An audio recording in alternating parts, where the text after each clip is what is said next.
بسم الله الرحمن الرحيم وهذا صراط ربك مستقيما قد فصلنا الآيات لقوم يذكرون لهم دار السلام عند ربهم وهو وليهم بما كانوا يعملون إن الحمد لله نحمده ونستعينه ونستغفره ونعوذ بالله من شرور أنفسنا ومن سيئات أعمالنا من يهده الله فلا مضل له ومن يضلل فلا هادي له أشهد أن لا إله إلا الله وحده لا شريك له وأشهد أن محمدا عبده ورسوله لا نبي بعده اللهم صل وسلم وبارك على هذا النبي الكريم إمام المتقين وقائد الغر المهجلين حبيبنا وقدوتنا وإمامنا ومولانا محمد وعلى آله وصحبه ومن دعا بدعوته واقتدى بسنته وجاهد جهاده إلى يوم الدين أما بعد فيا عباد الله أوصيكم ونفسي بتقوى الله وطاعته فقد فاز المتقون قال تعالى يا أيها الذين آمنوا اتقوا الله حق تقاته ولا تموتن إلا وأنتم مسلمون Ma'asyiral muslimin, jamaah Jumat yang mudah-mudahan kita semua dirahmati oleh Allah Subhanahu wa taala. Alhamdulillah, kita panjatkan puji dan syukur kehadirat Allah Subhanahu wa taala yang masih memberikan kesempatan, kekuatan dan kemampuan kepada kita sekalian untuk menunaikan salah satu kewajiban kita sebagai hamba-hamba yang beriman, yaitu salat Jumat pada siang hari ini, dengan harapan mudah-mudahan amal ibadah kita diterima oleh Allah Subhanahu wa taala dan kita semua dimasukkan ke dalam kelompok hamba-hambanya yang bertakwa kepadanya insyaallah. Amin amin ya rabbal alamin. Jamaah sekalian yang berbahagia, setiap waktu yang berlalu di dalam kehidupan kita artinya adalah bahwa dunia tempat kita tinggal saat ini semakin jauh dan akhirat semakin dekat. Setiap waktu yang berlalu di dalam kehidupan kita itu bermakna bahwa sesungguhnya kesempatan hidup kita semakin sedikit dan kita lebih dekat kepada kematian. Kematian adalah sesuatu yang niscaya yang telah Allah tetapkan bagi seluruh makhluknya. Kullu nafsin za'iqatul maut. Setiap yang bernyawa itu pasti akan mati. Dan upaya manusia untuk menghindarkan dirinya dari kematian adalah sebuah kesia-siaan. Karena mati pasti akan menjemput mereka dimanapun mereka berada. Qul innal mautal ladzi tafirruna minhu fa innahu mulaqikum tsumma turadduna ila 'alimil ghaibi wasyahadah fayunabbi'ukum bima kuntum ta'malun. Katakanlah, kematian yang kalian mencoba untuk lari daripadanya pasti dia akan menjemput salah seorang di antara kalian. Setelah itu kalian akan dikembalikan kepada Allah, Zat yang Maha mengetahui perkara-perkara yang gaib dan yang nyata. Kemudian setelah itu akan dikabarkan kepada kalian apa yang telah kalian pernah lakukan selama hidup di dunia. Jamaah sekalian yang mudah-mudahan kita dirahmati oleh Allah Subhanahu wa taala. Kematian bagi kita, kematian bagi manusia sangat berbeda dari matinya seekor hewan. Ketika seekor hewan mati, maka selesai seluruh urusannya di bumi. Akan tetapi matinya manusia, matinya kita, menyisakan pertanggungan jawab di hadapan Allah Subhanahu wa Ta'ala ketika kita nanti menghadapi seluruh perbuatan yang kita lakukan memiliki konsekuensi di akhirat kelak. Karena Allah Subhanahu wa Ta'ala akan minta tanggung jawab dari kita semua. Rasulullah sallallahu alaihi wasallam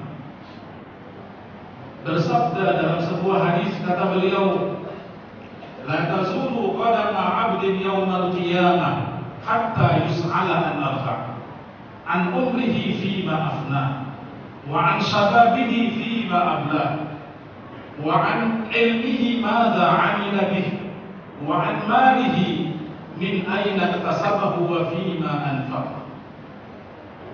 Tidak akan pernah bergeser, kata Nabi, kedua kaki seorang hamba pada hari kiamat nanti sehingga ditanyakan kepadanya 4 hal.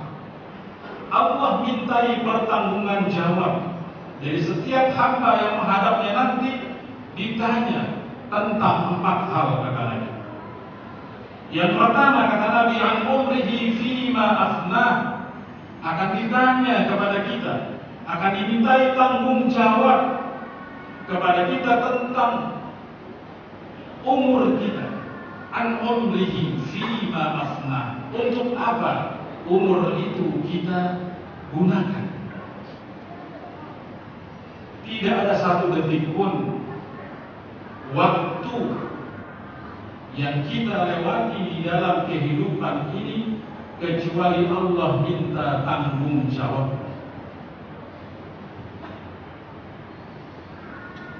Apakah usia atau waktu yang Allah anugerahkan kepada kita, kita isi dengan hal-hal yang Allah ridhoi, atau sebaliknya kita isi dengan hal-hal yang Allah murka? Beruntunglah orang-orang yang menjaga waktu-waktunya, memeliharanya, dan mengisinya dengan amal-amal ketaatan, dengan pekerjaan-pekerjaan, perbuatan-perbuatan yang diridhoi oleh Allah Subhanahu wa Ta'ala. Dan merugilah orang-orang yang mengisi waktu-waktunya dengan kesia-siaan, apalagi mengisi waktu-waktunya untuk bermaksiat kepada Allah Subhanahu wa Ta'ala.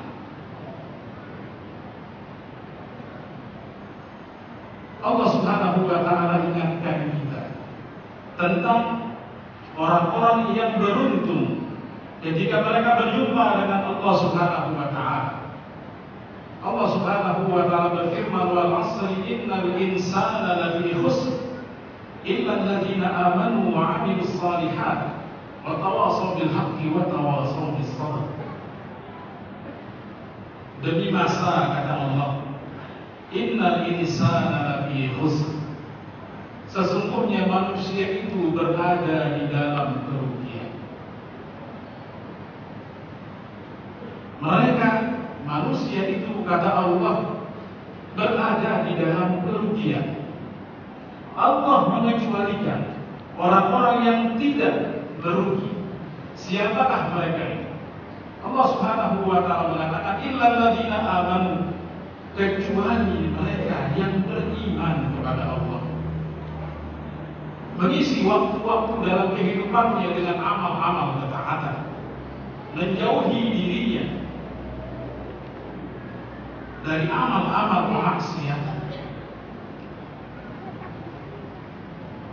Illal ladzina amanu, mengisi waktu-waktu di dalam kehidupnya dengan nilai-nilai keimanan, wa amilus shalihat, dan mengimplementasikan nilai-nilai iman itu dalam bentuk amal-amal yang saleh. Wa tawashaw bil haqqi wa tawashaw bis sabr, dan saling mengingatkan, saling memberikan nasihat antara orang-orang yang beriman agar mereka tetap berada di atas jalan yang benar, di atas jalan al-Islam, di atas jalan yang dituntun oleh Allah Subhanahu wa taala dan dibimbing oleh Rasulullah sallallahu alaihi wasallam. Wa tawassaw bis sabr, dan saling mengingatkan, memberikan nasihat agar tetap bersabar ketika meniti jalan yang benar tersebut. Inilah orang-orang yang kata Allah tidak rugi ketika mereka berjumpa dengan Allah Subhanahu wa taala.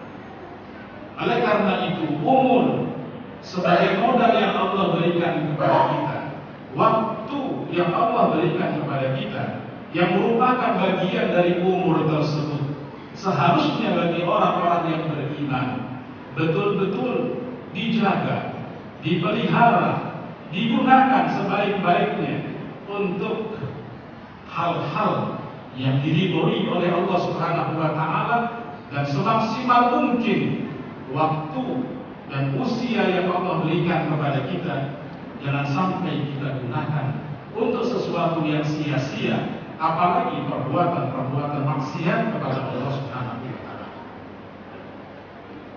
Karena kita bakal ditanya, an umrihi fima afna, untuk apa umur itu kita gunakan.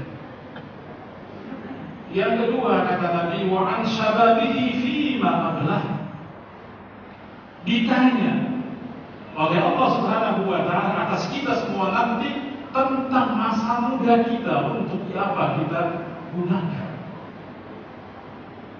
Secara umum waktu dievaluasi oleh Allah, dimintai tanggung jawab secara khusus masa muda kita. Ditanya oleh Allah Subhanahu wa taala untuk apa kita gunakan. Karena banyak orang-orang yang menggunakan masa mudanya, yang menggunakan masa-masa fisiknya sedang kuat-kuatnya, bukan untuk beribadah kepada Allah Subhanahu wa taala dan taat kepadanya, tapi dia sia-siakan usia muda itu untuk semata-mata mencari kesenangan syahwat, mumpung masih muda. Begitulah semboyannya, begitulah gaya hidup. Mumpung masih muda, maka kita puas-puaskan masa muda itu untuk berpura-pura, untuk menikmati kesenangan syahwat. Padahal kematian itu tidak pernah melihat umur seseorang. Apakah pasti seorang yang masih muda usia lalu matinya belakangan? Matinya ketika dia berusia tua terlebih dahulu? Tidak. Karena kematian itu tidak pernah memandang umur. Ketika Allah tetapkan kematiannya di usia muda, maka dia pun mati di usia muda. Ketika Allah menetapkannya mati di usia tua, maka dia pun mati di usia tua. Ketika Allah tetapkan mati dalam kondisi segar, dalam kondisi sehat, maka matilah dia. Tidak mesti menunggu sakit parah terlebih dahulu baru kemudian mati. Di masa muda kita secara khusus ditanya oleh Allah Subhanahu wa taala, untuk apa kita gunakan? Oleh karena itu, dari saudara-saudara soleh di masa lalu benar-benar membuktikan bahwa mereka memelihara masa muda mereka untuk beramal dengan amal-amal kebajikan sebanyak-banyaknya, menjauhi berbagai macam hal yang akan menjerumuskan mereka kepada sifat menyia-nyiakan waktu. Imam Nawawi rahimahullah, beliau Allah berikan umur tidak panjang, sekitar 40 tahunan. Tapi kita lihat bagaimana beliau mengisi waktu-waktunya dengan menuntut ilmu, dengan menulis kitab-kitab yang sampai hari ini yang sampai hari ini masih bisa kita nikmati, masih bisa kita pelajari, kita jadikan referensi di dalam kehidupan keberagamaan kita. Siapa yang tidak mengenal kitab Riyadhus Shalihin? Siapa yang tidak mengenal hadis Arba'in Imam Nawawi? Siapa yang tidak mengenal salah Sahih Muslim yang ditulis oleh beliau? Usia 40 tahun, tapi usia beliau itu begitu berkah, menghasilkan karya yang luar biasa yang sampai saat ini masih terus digali, dipelajari oleh seluruh kaum muslimin di permukaan bumi. Ini salah satu contohnya. Masa muda kita, ketika Allah berikan masa muda itu, maka gunakanlah masa muda itu untuk memperbanyak amal-amal yang saleh. Gunakan untuk hal-hal yang positif, hal-hal yang baik yang Allah ridho. Karena bakal ditanya oleh Allah Subhanahu wa taala ketika nanti kita menghadapnya. Yang ketiga, kata Nabi, wa an ilmihi madza 'amila bih. Tentang ilmu yang dimilikinya, untuk apa ilmu itu diamalkan? Apakah ilmu tersebut diamalkan sesuai dengan tuntunan Allah dan Rasul? Apakah digunakan untuk kemaslahatan agamanya, kemaslahatan dunianya, kemaslahatan akhiratnya, kemaslahatan orang banyak? Atau sebaliknya, ilmu yang Allah berikan kepadanya digunakan untuk hal-hal yang bermaksiat kepada Allah Subhanahu wa taala, merugikan orang lain, menzalimi orang lain dengan ilmu yang dimilikinya, membodoh-bodohi masyarakat banyak dengan ilmu yang dimiliki. Allah minta tanggung jawab orang-orang yang memiliki ilmu. Untuk apa ilmu itu diamalkan? Dan yang keempat, kata Nabi, yang dimintai tanggung jawab oleh Allah Subhanahu wa taala kepada kita adalah wa an malihi min aina iktasabahu wa fima anfaqah. Tentang hartanya. Harta ini ditanya oleh Allah, dimintai tanggung jawab dari dua sisi. Dari mana kita mendapatkan harta tersebut dan kemana kita belanja. Tidak ada satu sen pun uang yang kita dapatkan kecuali Allah tanya dari mana.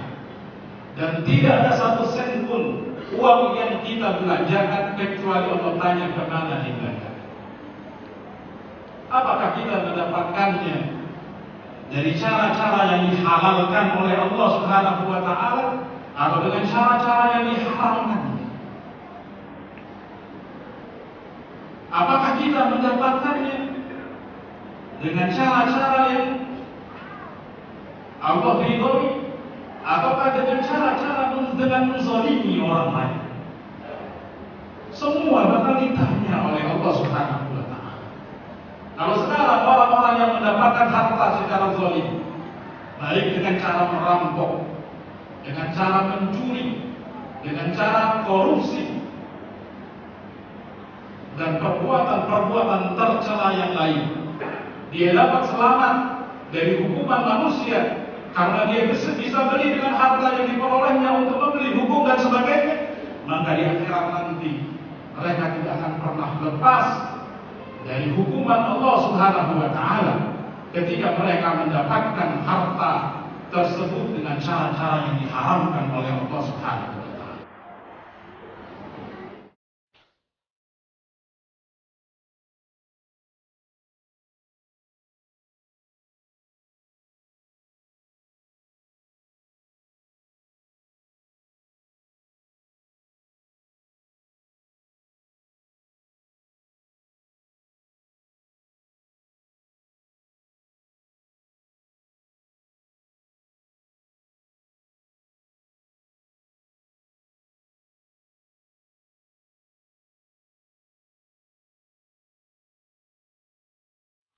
Allahu Allah, Allah